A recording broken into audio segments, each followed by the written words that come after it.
Hey, Wrangler 4xe fans, I'd like to clarify something that gets discussed often in the Wrangler 4xe fans group, or Jeep 4xe fans group, and that's the use of this shifter and how these different modes operate.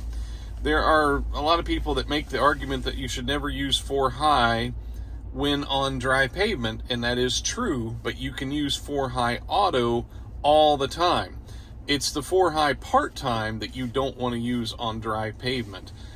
4-high auto, and if you want to go back and watch one of the Ask the Expert video series that I did with Dan Fry, he actually said that they were talking about not even having a 2-high on the Wrangler 4xe. There was talk of just doing 4-high auto, and for whatever reason that I don't understand, they decided to go ahead and include it.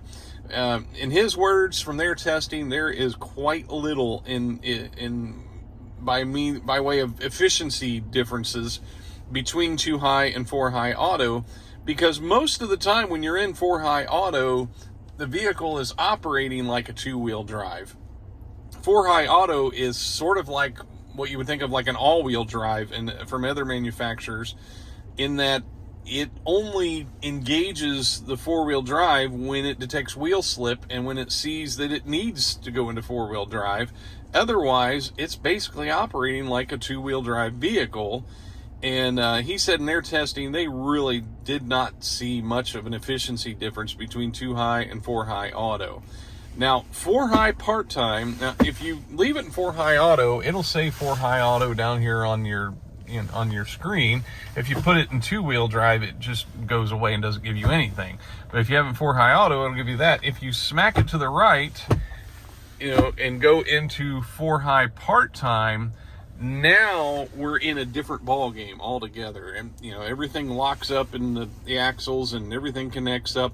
4-high auto is where, or 4-high part-time, I should say, is where you could do some damage to your vehicle on dry pavement. Not 4-high auto. 4-high auto, if you wanted to set and forget, you could literally put it in 4-high auto, drive it around all the time. You're not going to hurt a thing. But if you accidentally pop this thing over to 4-high part-time, you can get binding. You can get what do they call it?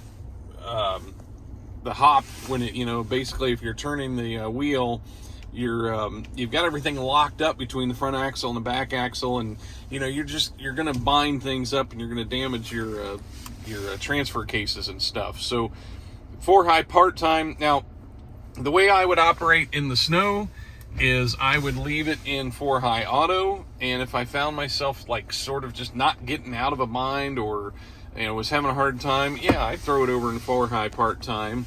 But I wouldn't go driving around in it like that all the time. I would throw it back to 4-high auto, and let the vehicle make its decisions, because it makes a lot of good ones. And I was trucking around last night in the snow, and it did amazing in 4-high auto.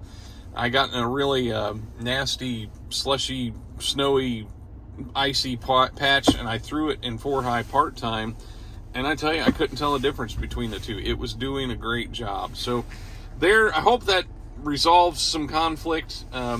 Basically 4-high part-time and putting it down in 4-low, if you ever see that on your screen like that, those are just basically off-road, non-pavement scenarios, both of them, where 4-high auto, you can use it all the time. And that came from Dan Fry during one of our Ask the Expert episodes, that you could totally use it in 4-high auto all the time. It's not going to hurt a thing.